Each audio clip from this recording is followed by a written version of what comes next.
I'm going to sort of repeat what I said. It's nice to actually see you in real life here in your amazing studio, broadcasting around the world. You've been with us before, but we did it by telephone. We did it by telephone. Yeah. I was up in Canada, and Yeah. you told me, and we were on air.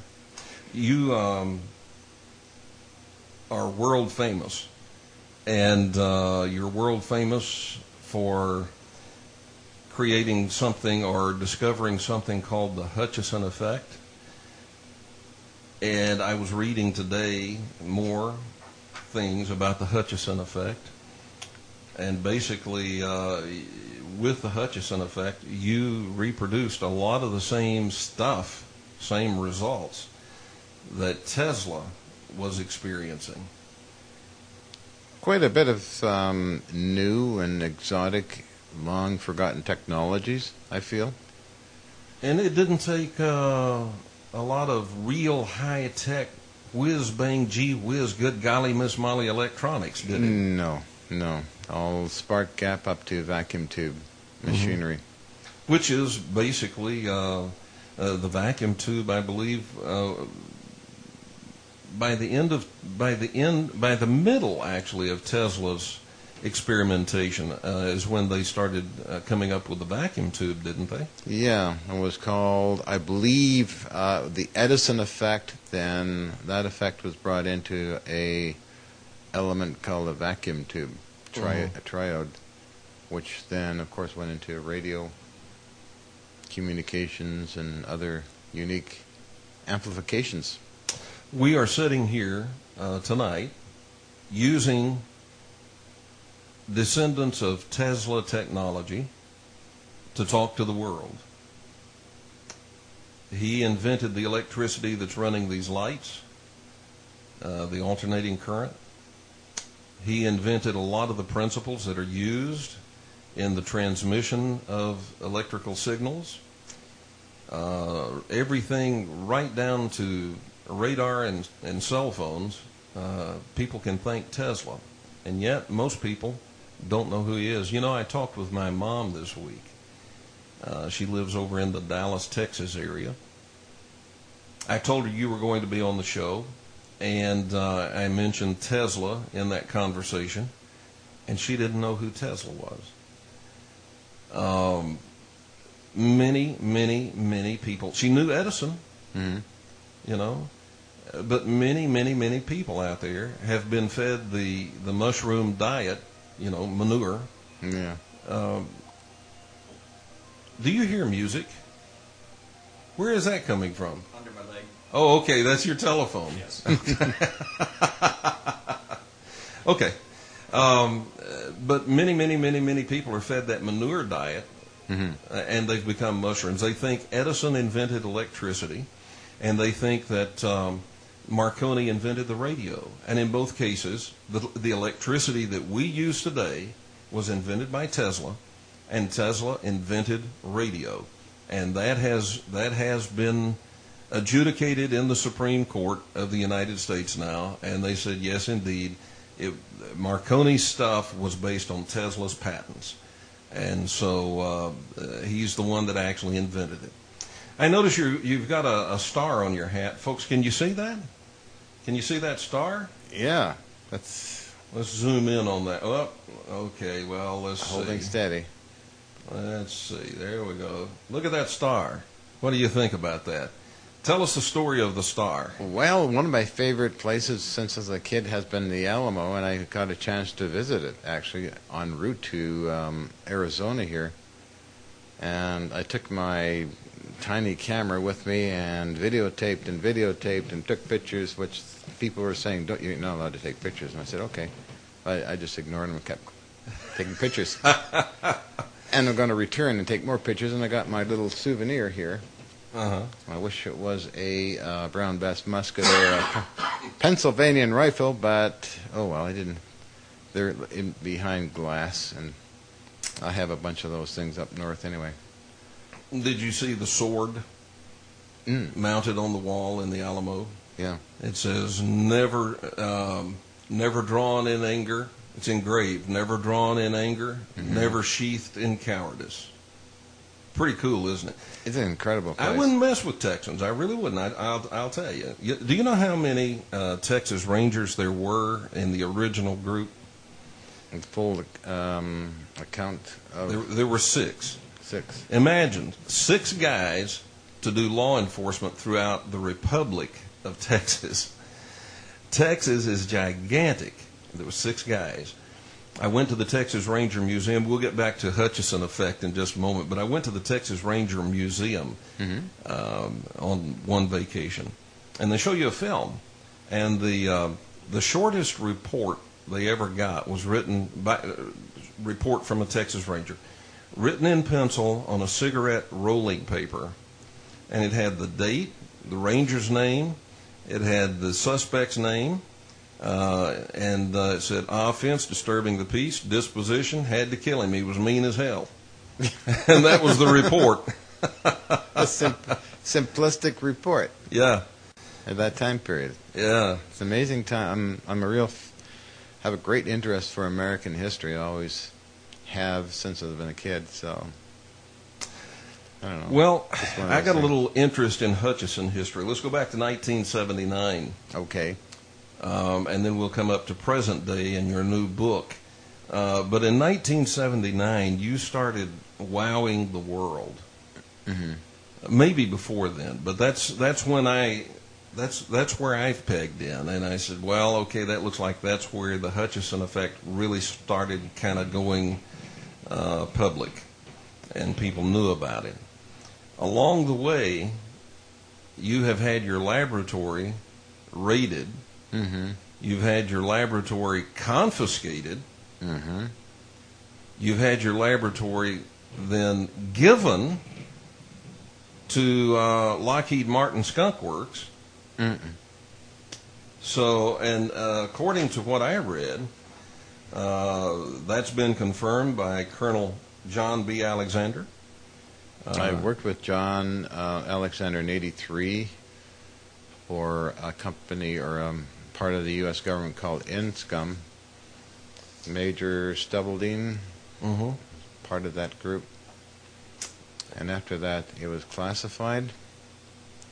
Then a year or two later, after I put it on national television, the effects a few times, then they called in McDonnell Douglas Aerospace to film everything. And then they called in the Canadian government to film everything, and then all of the reports, except for the McDonnell Douglas report, is public, while the other ones they claim is they destroyed the videos and documentation to it.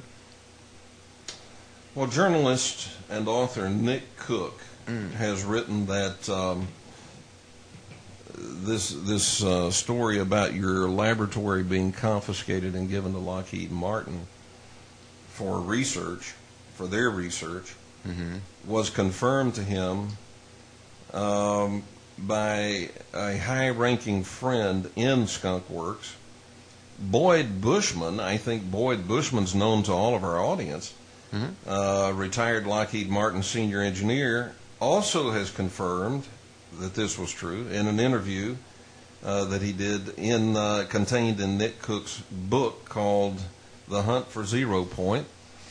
So there are people, John, that think those kind of things don't happen. That's just in the movies.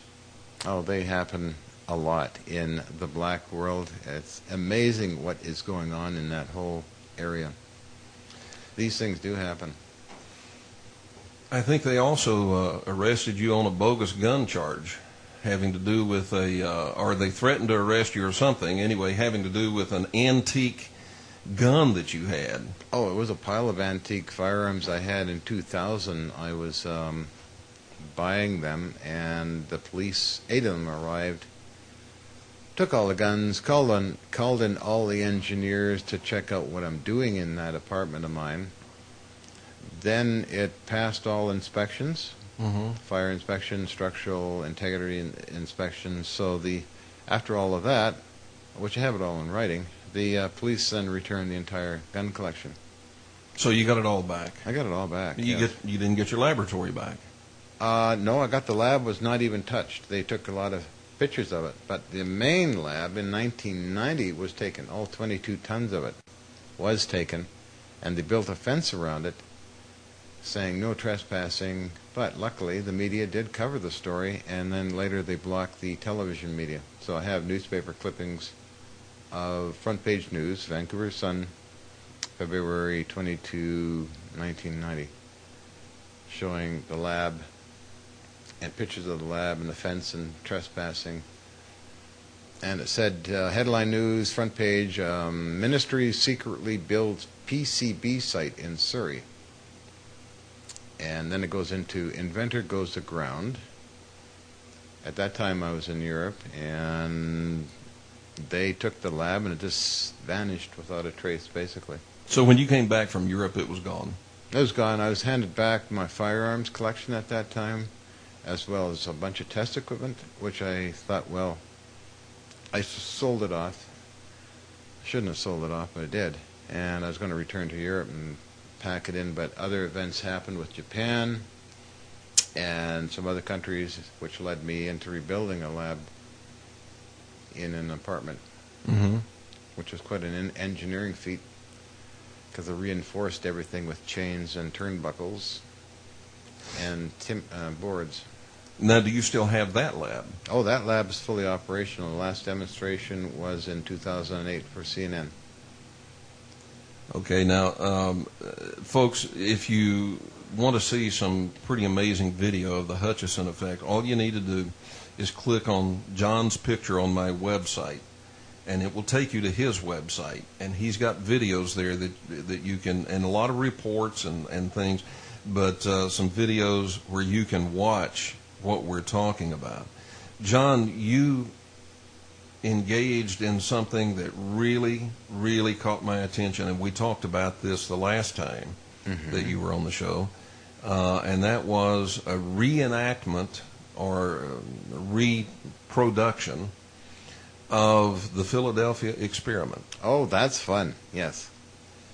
Tell us about it. Well, I did that in 2006 because I was contacted by Robert Drake and Kevin Albar in Hollywood that they were preparing for me to do a TV series of 13 episodes.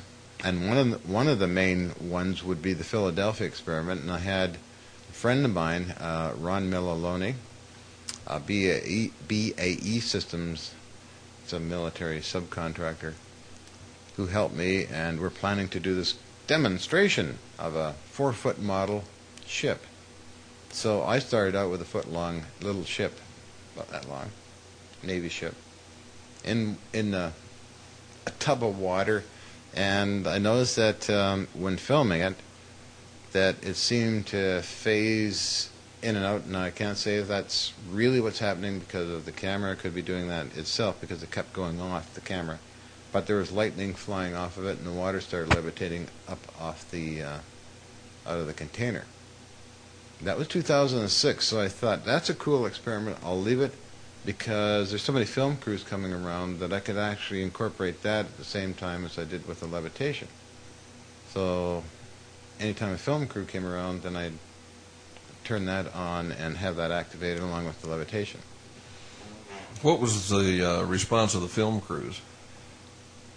They were a little concerned, some of them, that will this harm us? And I said, no, it shouldn't harm you. It's just okay. And their response seemed to be quite casual.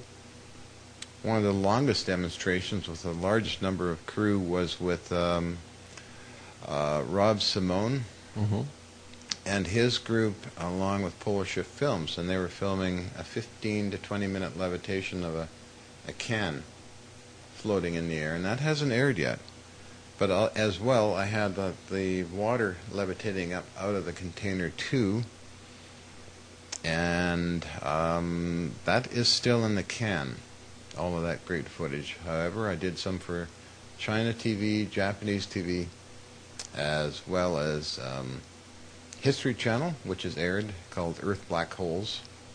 I've never seen it, but it'd be fun to get a copy of that sometime. And then all right, now we've got a couple of minutes here before we hit our first break or our next break.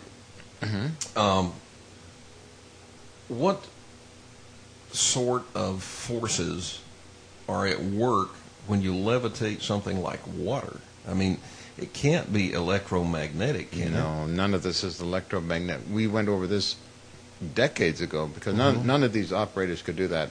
So the combination of operators perhaps tapping into 0-point energy and causing these effects, which brings me up to a news release I saw where DARPA is getting a grant to explore 0-point energy as well as new types of anti-gravity research. They think that's a link there. And I know it's a link in there. And then, gee, they get a lot of money for that. Okay. So they take Tesla's technology and yours, and they get a bunch of money, and they try to figure out how Tesla and Hutchison got it done, right? Probably, yeah, because $50 million is a lot of money for that. Yeah. The reason I bring that up about what kind of energy was specifically because you've been doing a lot of writing lately about 0 point. And I saw a video where Boyd Bushman was asked something about your data. Didn't seem to make sense. He said, well, data doesn't have to make sense. It just has to be accurate. That's Boyd. Yeah. All right. We have to take a break. We'll be back, folks, right after this, so don't go away. This evening, and we are talking with him about this 0-point energy. As we went to break, John, I was saying that Boyd Bushman said, I saw this in a video where he said, talking about your data, he said, well, data doesn't have to make sense. It just has to be accurate. And obviously, if you discover something new that doesn't make sense, it's something new. We have to get new sense about it. Doesn't that make sense? If it's brand new, it's not going to fit the molds that we already have. That's correct, yes. John, 0-point energy, tell us what it is. It's been around. It's the Casimir effect, discovered a long time ago by Henry Casimir. Two metal plates that seem to put out more energy when they come together. It is now many decades into the future here, where the military-industrial complex is the hottest thing for them for an energy source. And I feel that they already have it and are experimenting with it. And what it is background jitter of the at 0 degrees Kelvin of energy, and that energy has been theorized, postulated by famous scientists like Feynman, Richard P. Feynman, and many others, to be a light bulb size amount of it could power the Earth energy needs for 100 years. Wow. Yes, big wow there. And DARPA just got funded to research that, to combine it with anti-gravity, in a news release I saw on Yahoo. I believe it was Yahoo News. Anti-gravity. People say it's not possible. Oh, wow. But I have seen propane tanks floating in your lab. So, and other things. Is that based on the 0-point energy principle, or is it? I think it is based on the 0-point energy principles, because radio waves, electrostatic high voltage could not do that on their own. They never could. Oh, of course, you can get lifter technology, but not this directed energy levitation effects. And there was a paper written on it in 1983, which I have around on it, and it incorporated equations by René Louis Vallée of France, actually.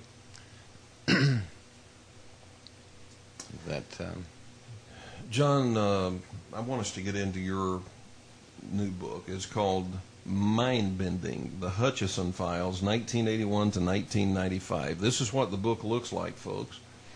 And it's got comments here by Colonel John Alexander, Harold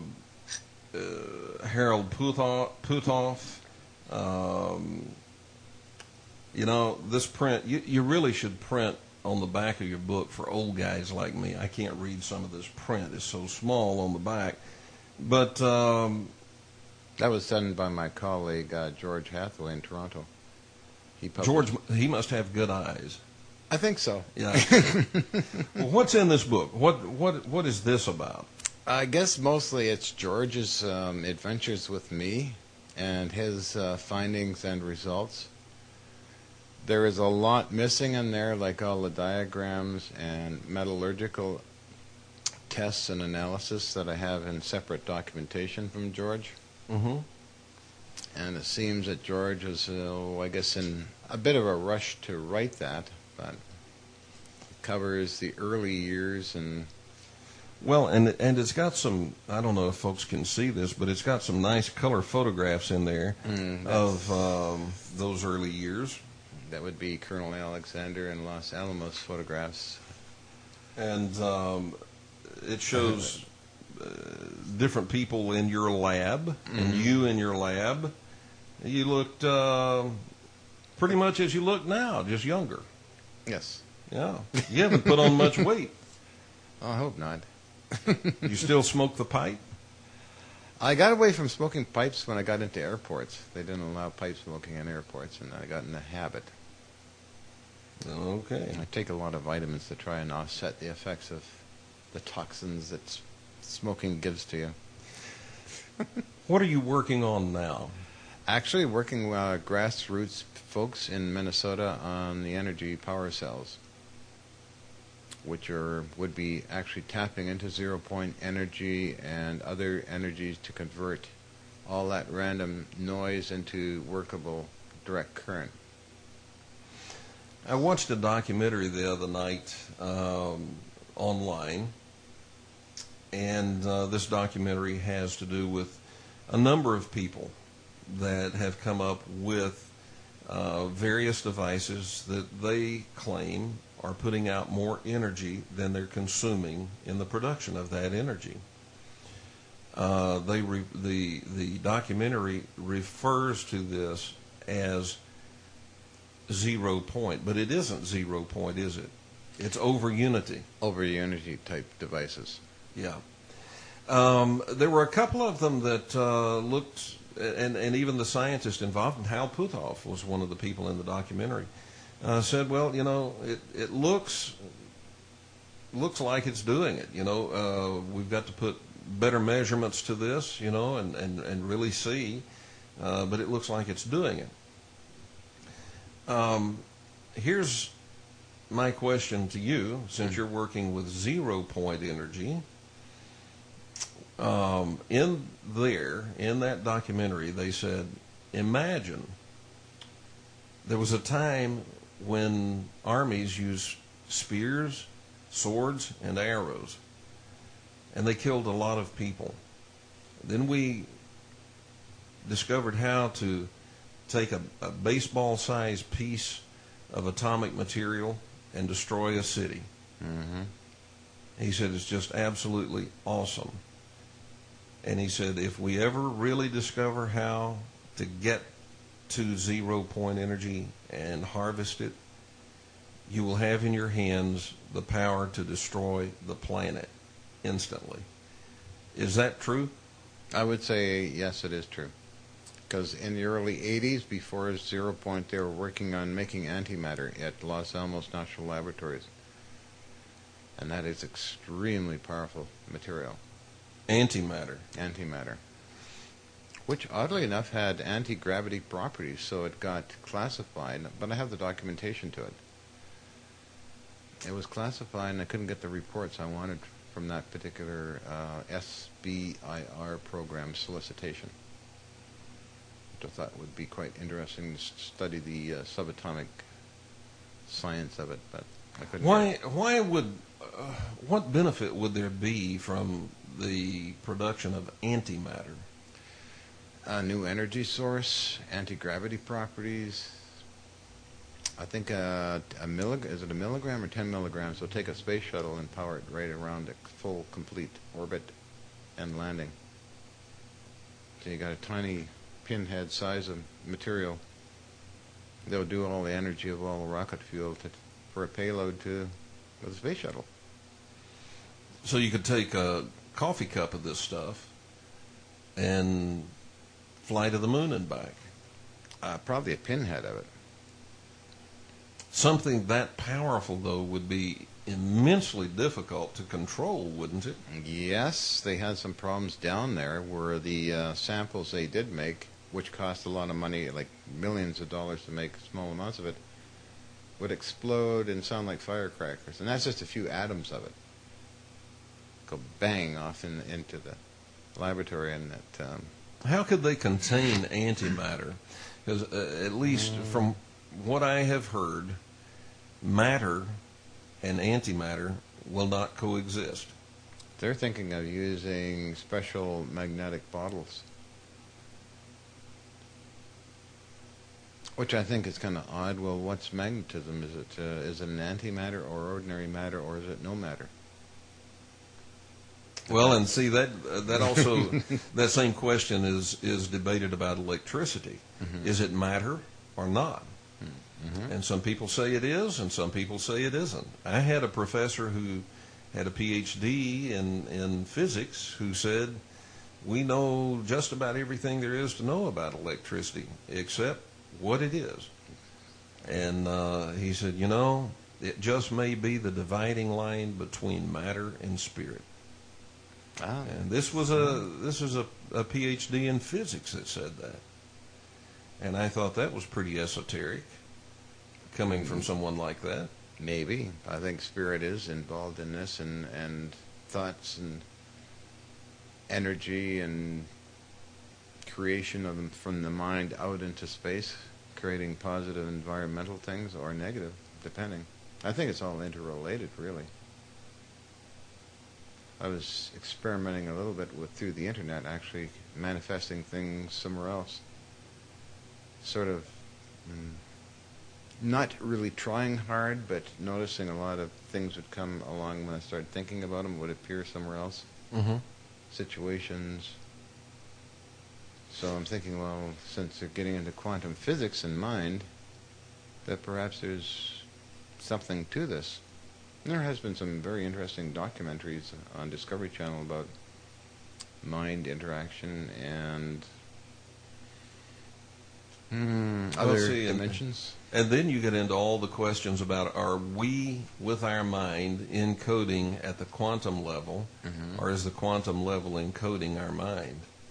I think we're progressing ahead and learning more all the time in that realm. How far we're going to get, I have no idea, because so many other external negative forces are at work, like the wars and then the economy and all kinds of different problems that seem to cause havoc and that.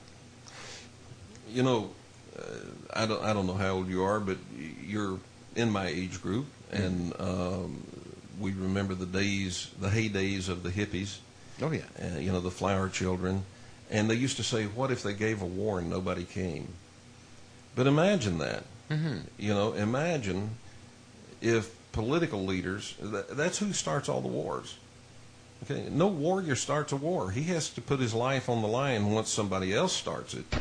But he doesn't start it. What if they gave a war, political leaders said we're going to have a war, and all the armies on the planet said, nah, we're busy. We're busy. We're busy. Yeah. We got to take a break, and we'll be back right after this. We'll see if the software works.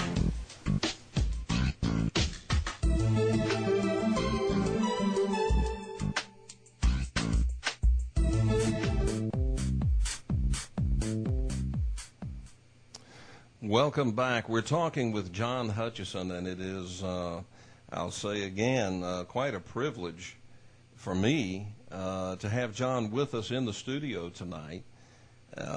He's visiting in the Phoenix area and dropped by, and I'm absolutely delighted that he is here. Let me make sure I've got your mic up.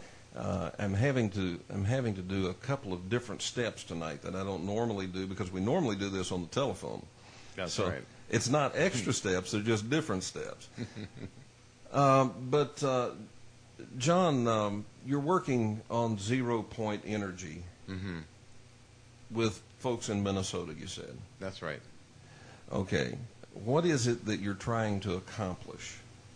Make actually a independent power source of any size that can be used to power, let's say, computers, cell phones, or entire houses. Utilization of capturing 0 point energy. Now, I have perhaps a competitor, if you want to call it that, Dr. Franklin E. Mead, who has a patent on a 0 point energy collector, 1996, December 31. And as I understand it, IBM bought up all the patent rights to it. Another person working in the same area is Dr. Marcus Reed, who has power cells, small ones, that are still in operation and putting out very small amounts of energy. But nevertheless, they seem to last forever, let's say. You, years ago, created some, I'll call them batteries. Mm-hmm. And these batteries were made of just stuff you find laying around. That's right. And they are still working, are they not? They are still working, according to my friends that still own them.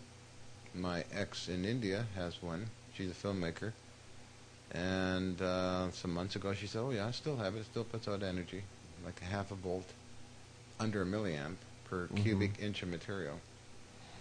How does it charge itself? It just grabs environmental energy and converts it into direct current. Is that 0 point energy? In part, it's 0 point energy, and I think it's also picking up radio waves as well as gravimetric variations from the moon, as well as thermal and vibration. So any kind of energy, it's Grabs it, and converts it into direct current. wow. So Nancy Lazarian has really brought it up to now, in some cases she's got it up to like amps in a few experiments she's doing. Why couldn't production of those batteries be why couldn't that be the future of energy to replace fossil fuels? It could very well be that. We worked on a grant in 2005 to the Planetary Association for Clean Energy in Ottawa, Canada, who was going to get $5 million to us to go into production on these. But whatever happened there, the funding stopped, and nothing ever happened to that. So my other funders were actually from Germany for $140,000 just to experiment and work on them. And then Japan put in $140,000 some years prior to that. But it never got grabbed or never locked into factory production, which I wanted to do. Latest info was as to work with Charles Bombardier of Canada, a friend of mine who's into Segway, and he builds all these trains and things. He's in Canada and that kind of thing. But that, nothing yet on that. That was to fall in with the Hollywood people, Kevin Albar and Robert Drake, and they're going to have this reality-based TV show. But it's, I think what happened was economic times slammed into Hollywood, as well as other people, and nobody has any money around anymore to do that. But I've been hearing on the news of late, somebody on actually 60 Minutes, that somebody developed a silicon wafer that is painted on one side with a material and painted on the other side with material that's supposed to produce energy from a flow of air, oxygen, or methane through this box called a bloom box. Now, I just saw that is basically reversed engineering that was used for NASA for creating oxygen production. But again, it seems to be using an external source like oxygen or methane to power it. Well, I can tell you how to get virtually unlimited funds for this project. What you need to do is you need to lie to as many American people as you can, cheat as many of them as you can, steal from them as much as you can, and you'll get bailout money from our government. It works. It did work. Who could ever forget that? People were in shock. Yeah, and then you could give yourself like a $10 million bonus. Yeah. Yeah. No, I'm not into that headspace. Negative energy. I don't want to go into that area of negative energy. No thanks. I've never seen anything work quite like that worked. It was incredible. Okay, so how far are we from being able to go out, get into our automobiles, and drive all over town with 0-point energy? Tesla did it.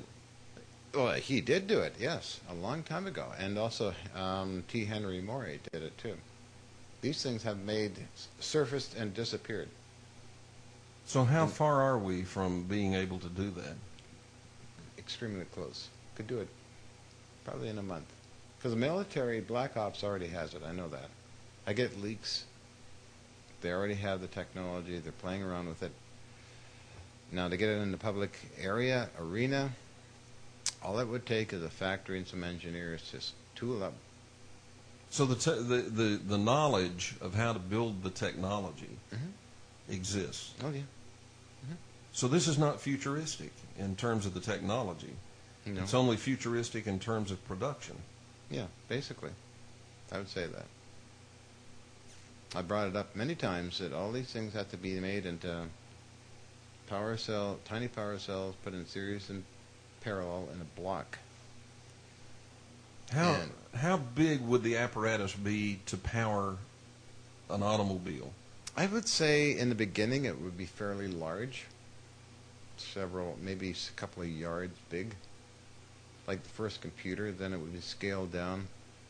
So we need engineers that can make proper measurements of the materials to be exact. That's the problem, is that every one that's made is not exact. The measurements of all the materials has to be all the same in weight and composition, so they work in unison. Mm-hmm. It's like if you have batteries and you have one battery that's not right, it seems to affect the whole line of batteries.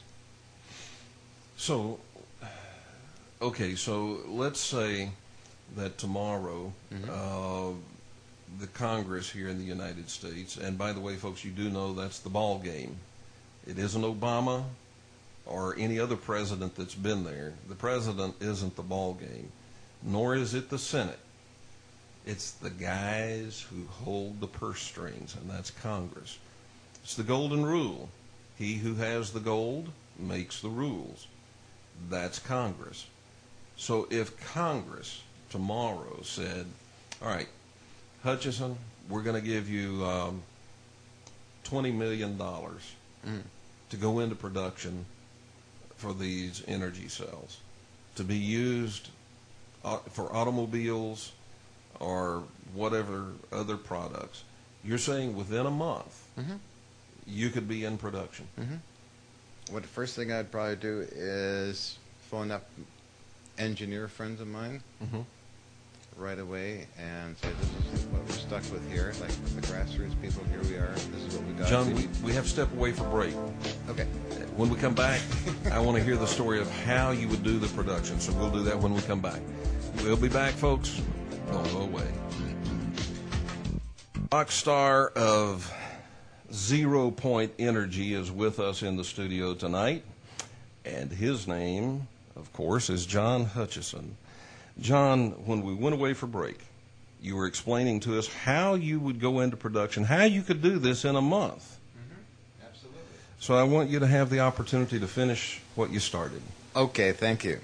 Well, okay, if I got the funding, I would, of course, consult with the engineers I already do know that have made suggestions to me in how to put these out there into the marketplace. They'd probably come and set up exact measuring equipment to put all these power cells in exactly the same precise type of arrangements, because it does take machines and special measuring devices to do that. Then we'd work out a plan. Okay, that works. So many of these will work in a block.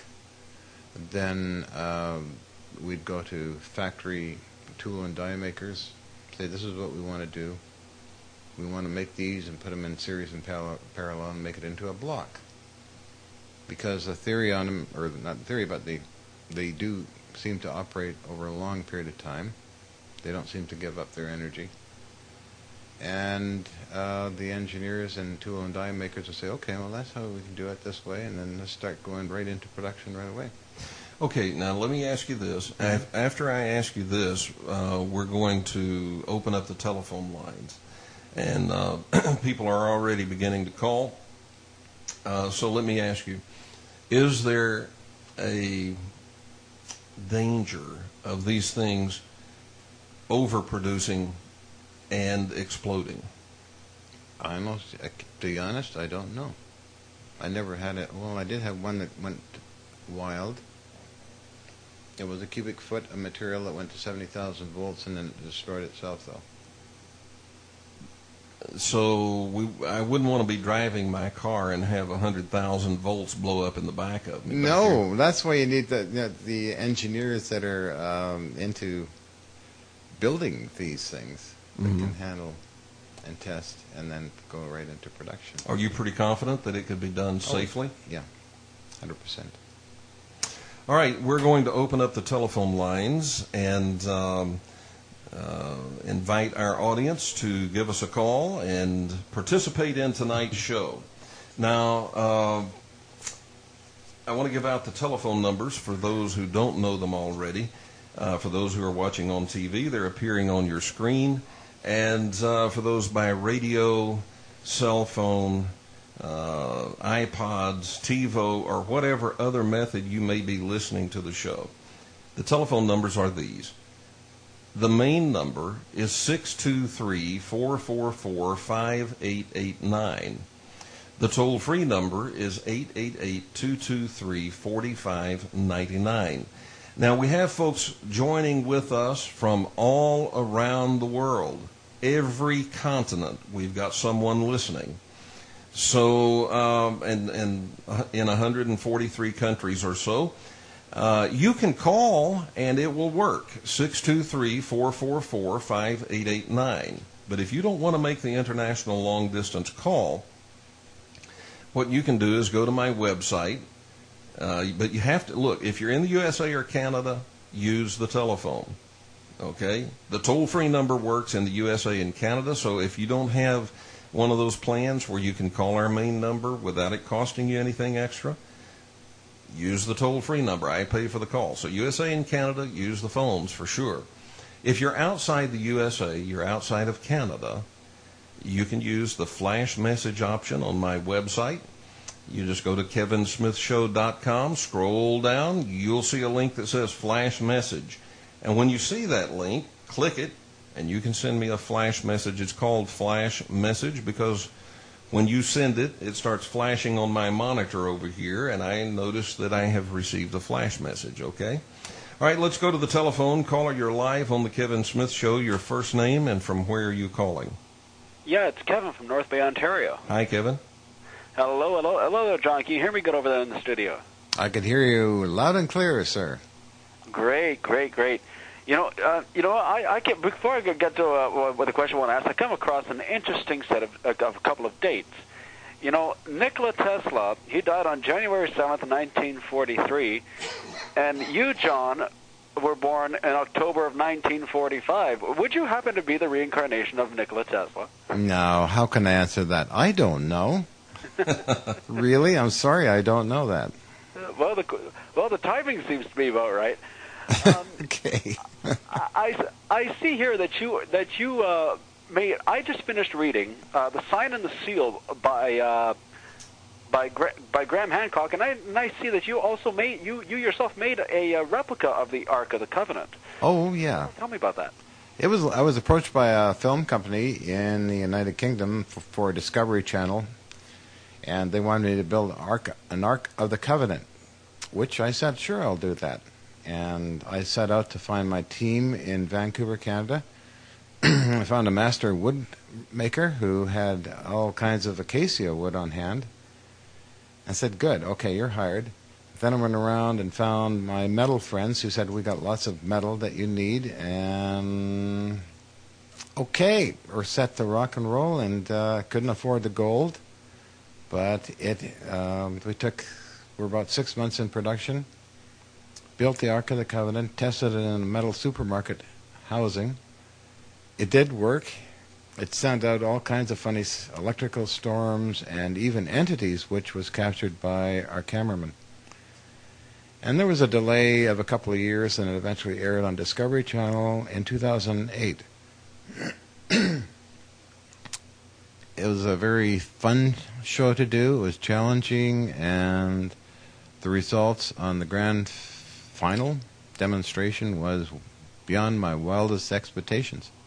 Yeah, I can see the photo right now here on your website. Amazing. It kind of gives a validation to the fact that the Ark of the Covenant did once exist and probably still does. That's an amazing piece of technology, which I personally think the guy that came across that the Bible calls Moses, I think he came across some ancient blueprints from a previous civilization one of our previous civilizations that was likely wiped out about 17,000 years ago. Mm-hmm. I think so too. All right, Kevin, thanks for the call. Interesting stuff. 623-444-5889 or toll free at 888-223-4599.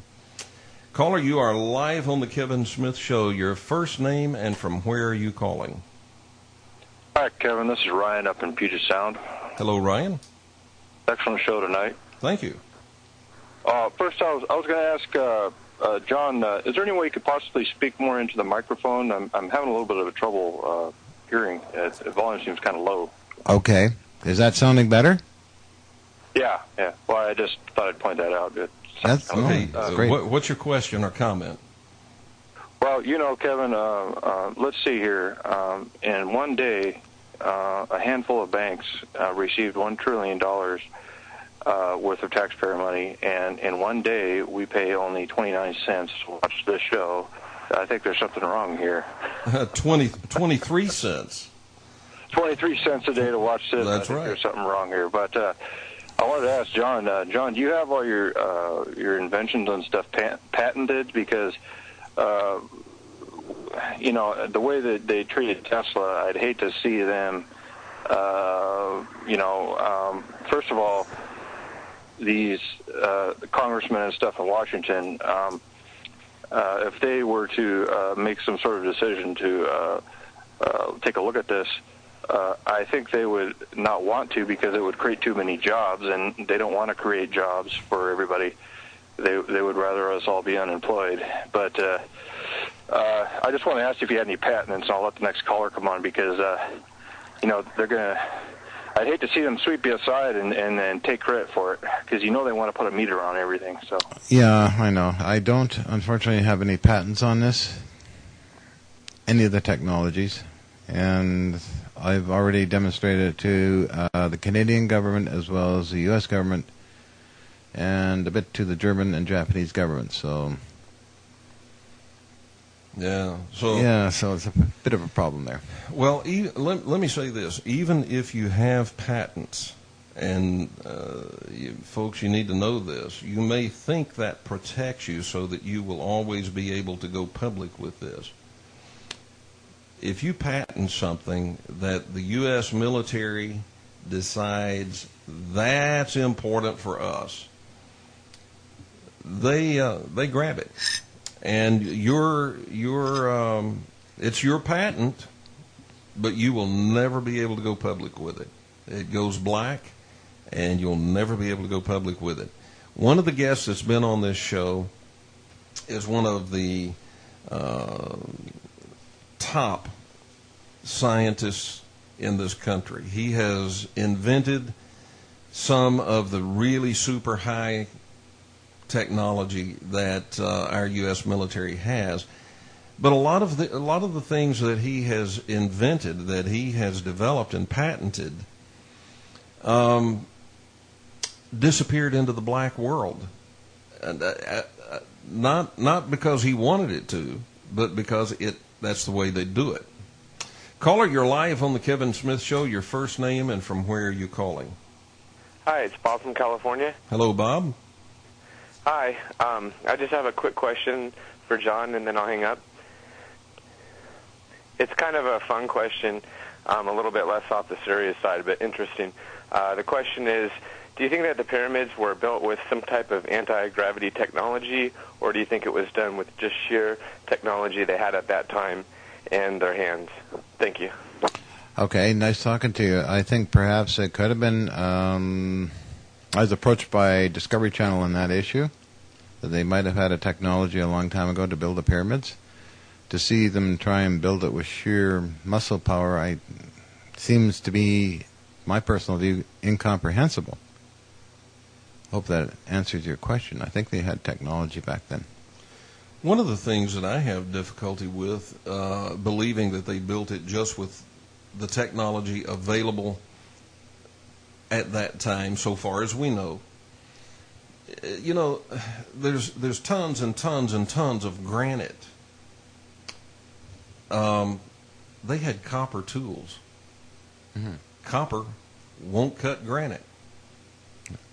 And, you know, and so I just find it to be a little beyond believable for someone to say, well, yeah, they cut these gigantic granite blocks with copper tools, and then they hauled them miles and miles and miles, and then they stacked them up, and they did all that in 20 years. Nonsense. Complete nonsense. Yeah. As far as I'm concerned. Caller, you're live on the Kevin Smith Show. Your first name and from where are you calling? Good evening, Kevin. It's Terry from Ohio. Hi, Terry. Hi. Yeah, John, I was wondering, what's your take on CERN and what they're doing there? And Stephen Hawking's idea. Can they create a black hole that we could be as concerned of? And also, the Da Vinci Code, that the plot of that was that they had, enough antimatter that they were going to blow up Rome or the Vatican or whatever. And they had a show on that said that it would take them thousands and thousands of years to create enough antimatter to make a bomb. I just wondered, what's your opinion about CERN and what they're going to do there, and if it's dangerous?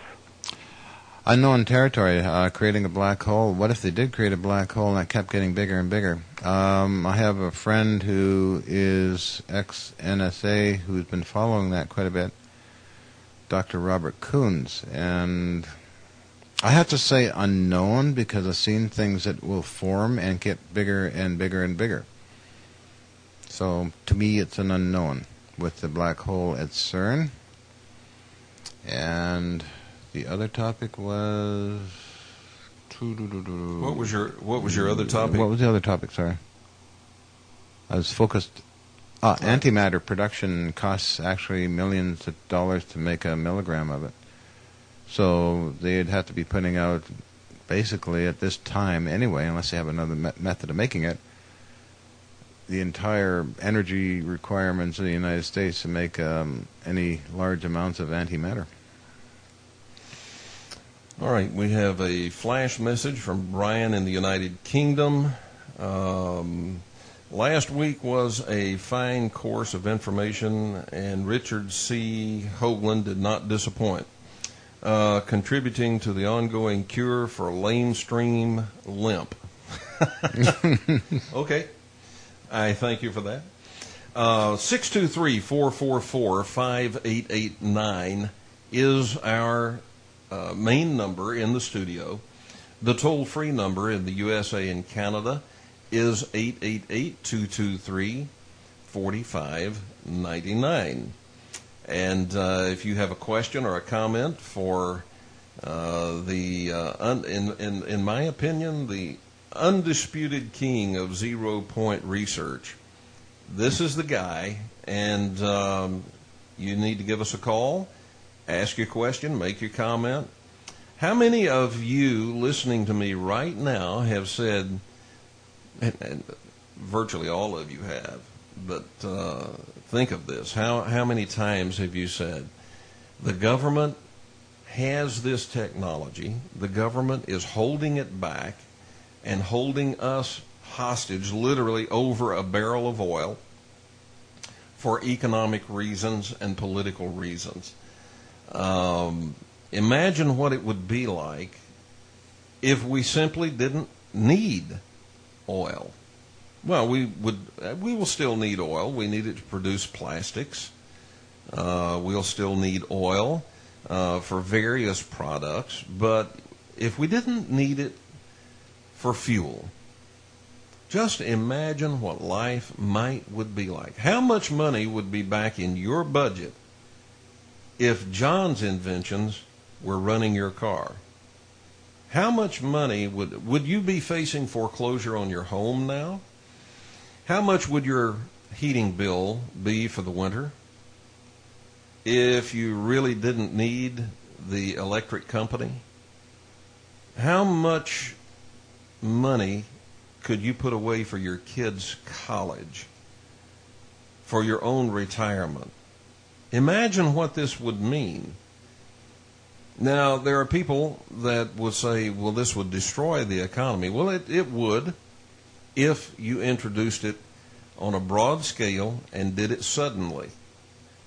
But if you ease this technology in to the public and with measured expansion, it won't destroy the economy, because the more money people have to spend, the more they spend. That makes sense, doesn't it? Let me tell you, guy goes into a bar. He's got $20. Another guy goes into the bar and he's got $100. They're both going to stay till closing time, but the guy with $20 will not spend more than $20, and the guy with $100 will not spend more than $100. The economy of the bar is dependent on what's in the guy's pocket. So the economy of the United States is dependent on what's in your pocket. The more that's in your pocket, the better the economy is. Caller, you are live on the Kevin Smith Show. Well, you were. You hung up. You go to the end of the line. 623-444-5889 or toll free at 888-223-4599. Caller, you're live on the Kevin Smith Show. Your first name and from where are you calling? Hello, Kevin. This is Stefan from Quebec City. Hi, Stefan. Great show. Mr. Hutchison, I was wondering, what are the uses besides propulsion could zero-point energy be used for? Could it be for instance, or... Zero-point energy, what it can be used for?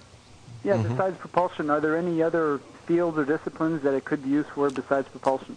Oh, it can be used for propulsion, could be used to power anything that uses electrical energy. Laptops, cell phones, cars, you name it. Right. Anything that it'll produce electrical energy for anything.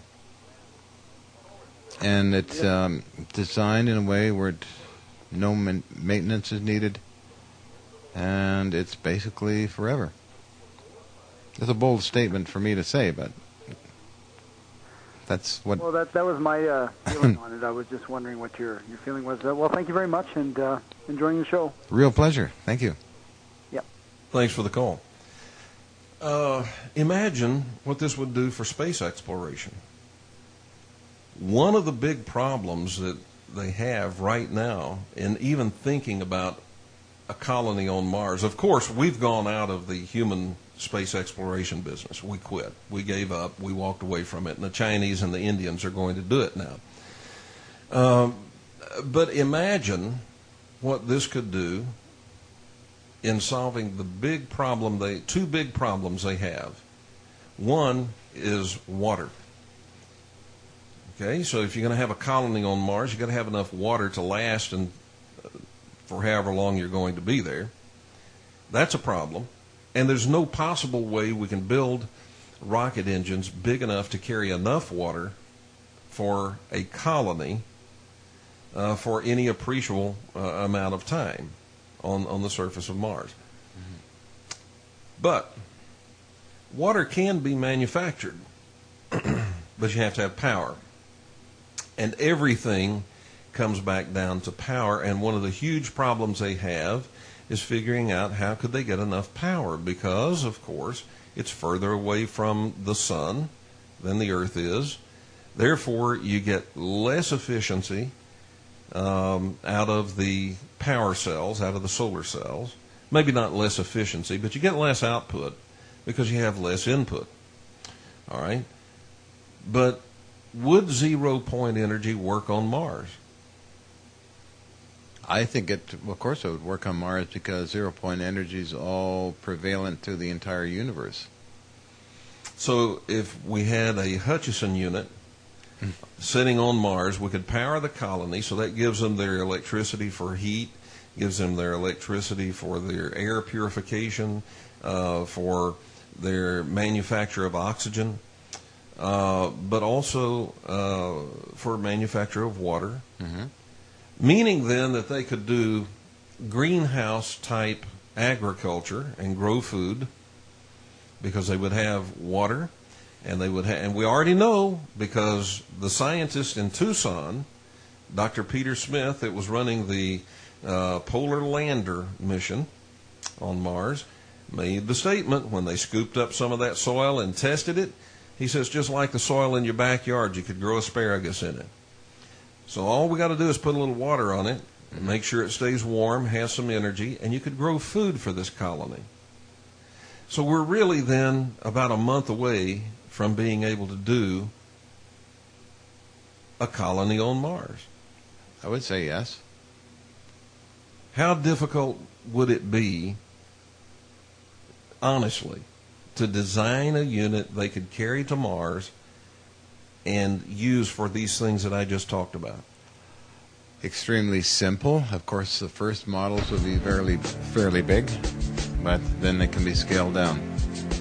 All right, we have to step away for a break, and when we come back, a suggestion for who might be willing to fund that, since we're out of the space exploration business. We'll be back, folks, right after this.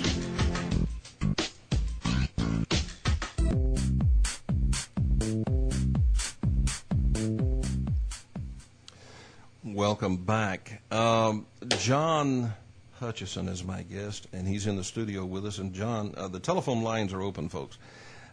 John, the Chinese are going to the moon, and the Chinese are going to, they say within a decade, they'll have men on the moon. They say they're going to Mars. The Indian Space Agency is going to Mars. So there's a market, even though the U.S. has gone out of the manned space exploration business. Huge market. For sure. Huge market. Yeah.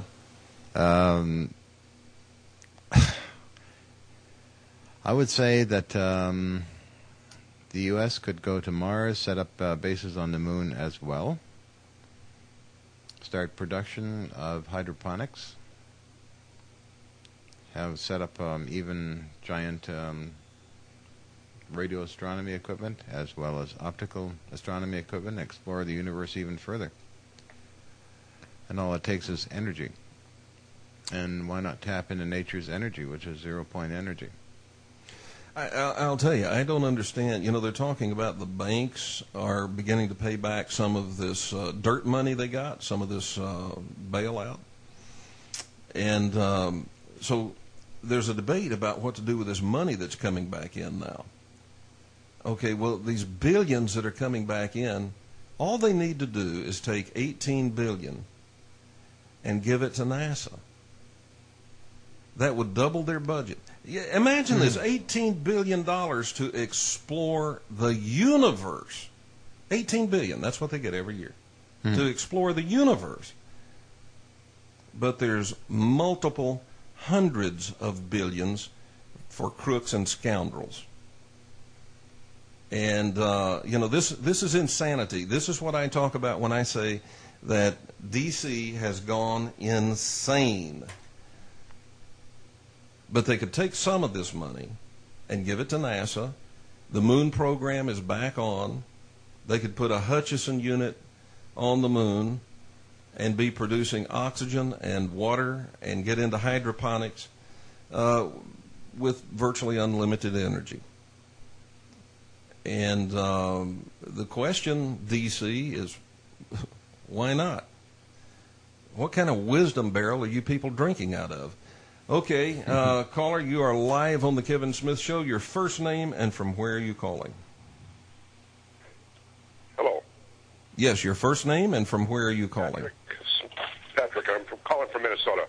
Yeah, Patrick. The question I had for John was, what can a person, an average person, do to try and help you out? What can we do to make a difference? That's my question, and I'll take it off the air. Thank you. Thanks, Patrick. Very interesting question. I guess pass the word around. I think it is important for media to get to know this kind of technologies to help out because it's not covered on CNN or ABC too much. Shows like the Kevin Smith Show is broadcasting it out there, and interesting question. Yeah, okay. Pass the word around. What can I say? Well, let me say this, and you hear me rail against lamestream media, but this is kind of a good example for why. You see, there are very important things happening they're never going to tell you about. You have to realize that. You have to realize that all around us on this planet, there are amazing, powerful, wonderful things being discovered and invented. And lamestream media is telling you about Britney Spears and Tiger Woods and crap like that instead of bringing you the information that is really vital to the survival of mankind. I think it was Lenin that said religion is the opiate of the people. That may have been, I'm not saying it was true, but it may have in the past been true. That's not the case now. The opiate of the people right now is entertainment. You want to be entertained, and lamestream media has gone into the entertainment business. A few of you out there, everyone listening to the Kevin Smith Show, you're not in the crowd of mushrooms, but you do realize, don't you? You do realize that all around you, you're in a field of mushrooms, content to sit in the dark and be fed a steady stream of crap. You're not going to hear about this in lamestream media. So what can you do? I have a suggestion. What you can do is hound the absolute hell out of your local news reporters. Get it into local news. Okay? You don't need, I don't need the federal government to pat me on the head and say, yeah, that was a UFO. Okay? I mean, we know what we saw. Okay? I don't need the feds to tell me a doorknob's a doorknob. I can see that. You don't need lamestream national media. You just don't need it. If you take control of local media, just hound the absolute hell out of them to report on this stuff. And it'll start getting into the media around you. And if everybody does that, it'll be all over the country. And lamestream will be looking around saying, where did this come from? These guys are dumb. They really are dumb, John. Oh, I know. I joined You Report, Fox News, My NBC, and I Report CNN. I've been posting videos and stuff in those reports, and they are very lame. I mean, they'll take stuff down sometimes. It actually booted me off CNN. Oh, I can't imagine. I put up 500 I reports of unusual characteristics, but it's still there. It's still there. I don't know what's going on. They just gave me a warning, and the videos are still around on, if you go Google search John Hutchison, CNN, all kinds of stuff pops up. But you can't post anymore. I can't post anymore, no. So that made me a little angry. So I joined you report, Fox News, and my NBC and ABC, and I'm now posting there. But I have a YouTube channel too, which I just post stuff around when I've got nothing else to do. Yeah. 623-444-5889 or 223-4... I'm sorry. The toll-free number, 888-223-4599. And if you are outside of the USA and you are outside of Canada, you can send a flash message by going to my website and scroll down. Right under John's picture, you'll see a link that says flash message. Okay? John, when I said these guys are dumb, here's the deal. Many of them have very high IQs. Mm-hmm. Many of them are well educated. But, you don't have to have a high IQ and you don't have to be well educated in a formal sense in order to be smart.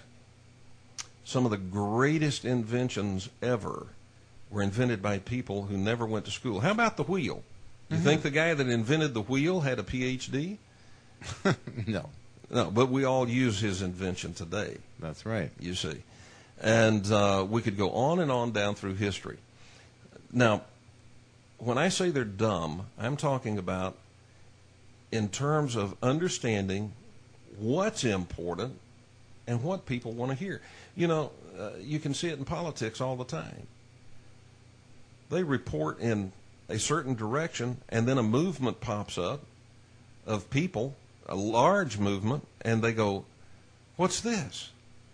Well, the rest of us sitting out here on the ground saw it coming. Lamestream wasn't paying attention. The same thing is true with inventions and technology. It's a surprise to them when it gets here. And they're not in touch with what people really want to hear about. And maybe that's my opinion. I think it's a good opinion.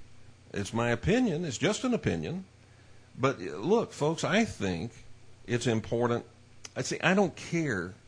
I really don't care what's going on with Tiger Woods. That's between him and his wife. They have to work it out, and they will, one way or the other, come to resolution on that. I don't care about that. You know what I care about? I care about 0 point energy. I care about why is this being kept off the market. I care about why are we being held hostage to oil prices. Everything you do right now is connected to the price of oil. Everything. The price of your food, the price of your clothes, the price of your electricity, the price of your gasoline, the price of repairs on your house, the price of getting a loan. Everything is connected to the price of oil. Why are we being held hostage to that when technology exists that could get us off of that? Why? And then who? Who is keeping us hostage here? Yes, I mean, I posted information on alternative health on CNN I report, and they were asking comments, well, what is alternative health? They never even heard of it. But I've talked to reporters who do report it for a lot of these agencies, like CNN and ABC, who quit because they're not allowed to report certain stories they want to report, so they form their own video companies and do their own thing. Mm-hmm. So it seems like the main medias, ABC, NBC, and CBS and CNN are controlled what to report, but it is very lame stuff that they want news on. Well, we're sitting here being told we can't go back to the moon because we can't afford it. I guess that means another executive out there somewhere has to have his bonus. Yeah. Okay, so we can't go to the moon. And Mars is out. And sitting here in my studio, I'm looking eye to eye with someone who says the technology exists to generate all the power that you need for a colony, for all the power needs of a colony, and you could have it built in a month. Who's keeping this from happening? Well, I go back to the golden rule. He who has the gold makes the rules. Mm-hmm. And in the United States, that's the Congress. Now, they were going to issue some grants for developers of electric cars, electric automobiles. 3 or 4 electric automobile companies applied for those grants. And these are companies that already had prototypes working. And you could see, you could test, you could experiment with them. Here they are. They just need to be developed and produced. All of the grant money went to the big 3 automakers. Yes, I to reflect on something I did put on to CNN iReport was the 1983 car that could go 250 miles. Yeah, let's talk about that when we come back. Okay. We'll be back, folks, right after this.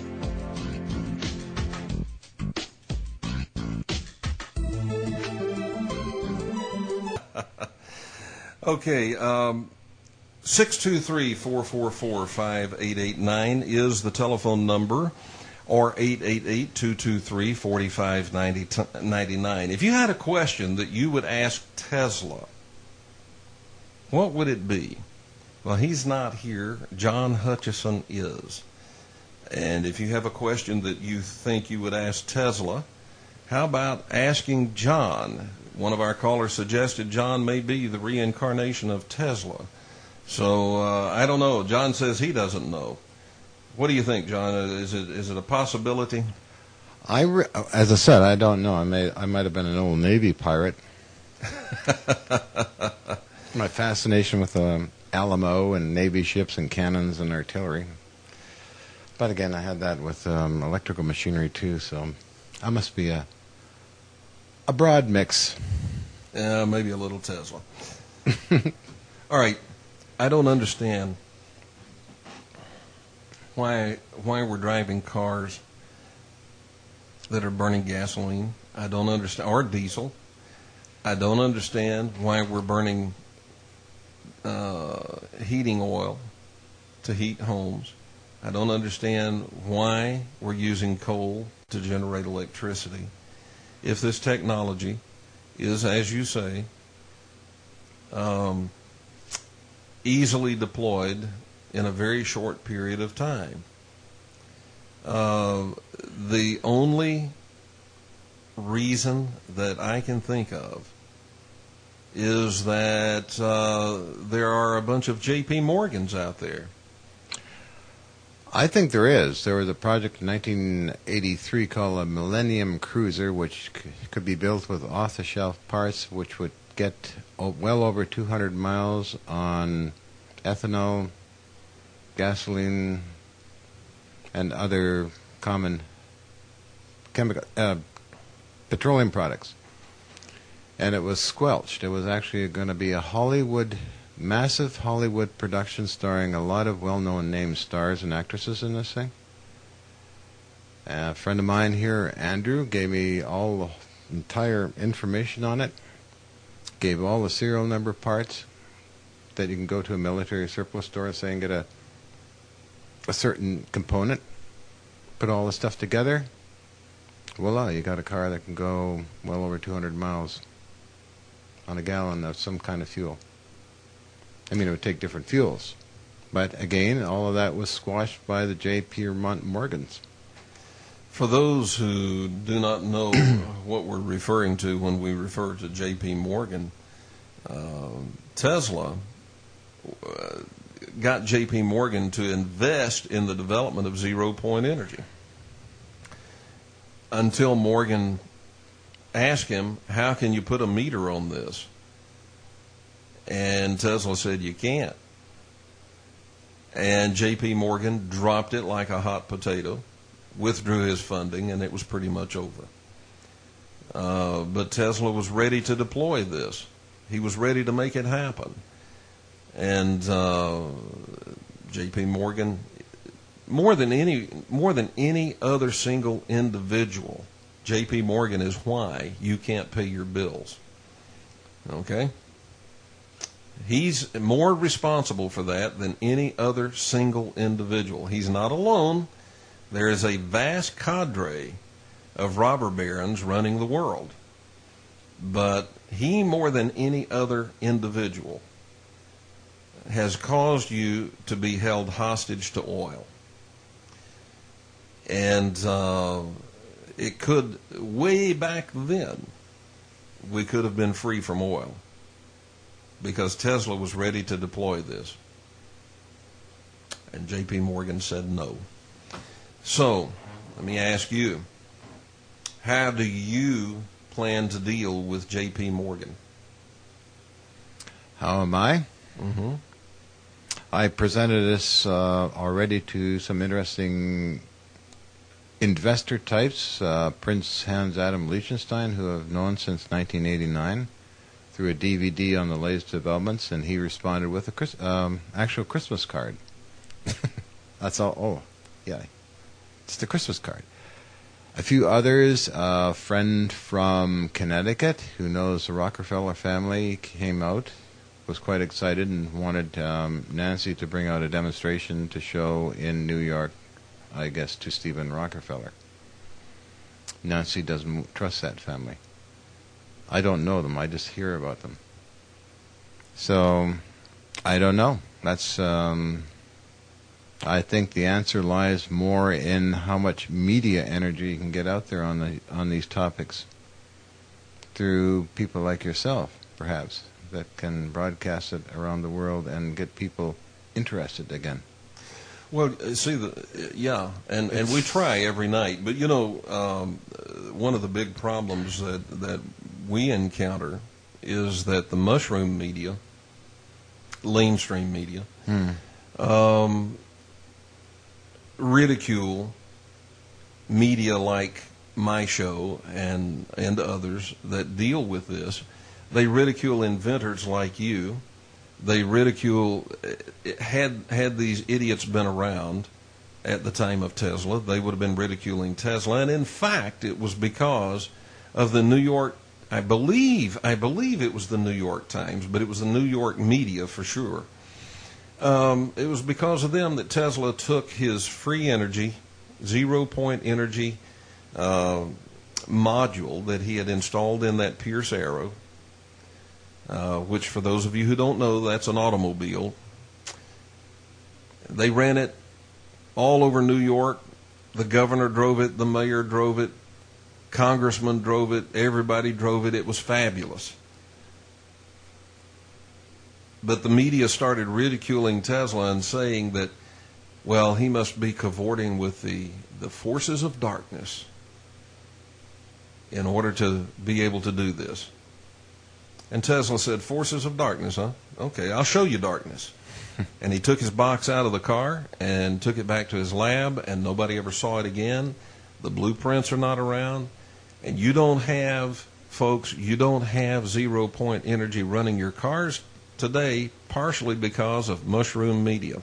I agree to that, and that also is applicable to T. Henry Moray, who had a similar device that after a while he just got so fed up he just took his unit and smashed it all apart. Apparently somebody else smashed it apart, but he was asked by another friend of mine, Patrick Flanagan, can he build this? And T. Henry Moray said, no, I don't want to go through that again, basically. He became a very bitter, embittered man. Well, I mean, let's go back and recount what has happened to you. I mean, you've had your lab broken into. You've had your lab basically stolen from you, given to a large industrial company for their research.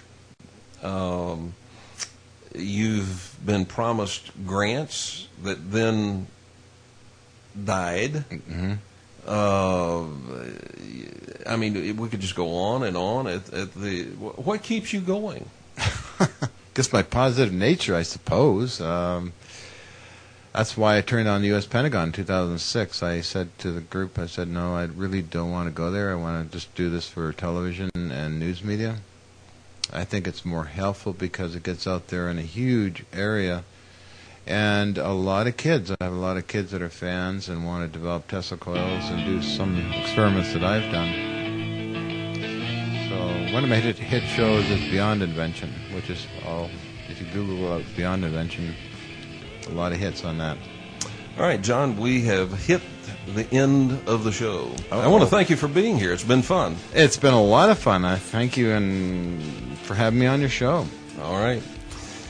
Folks, John Hutchison, I hope you have enjoyed this evening's show, and I hope you will tell all your friends, family, and even your enemies to tune in to the Kevin Smith Show each night this week. It's going to be orbital all week.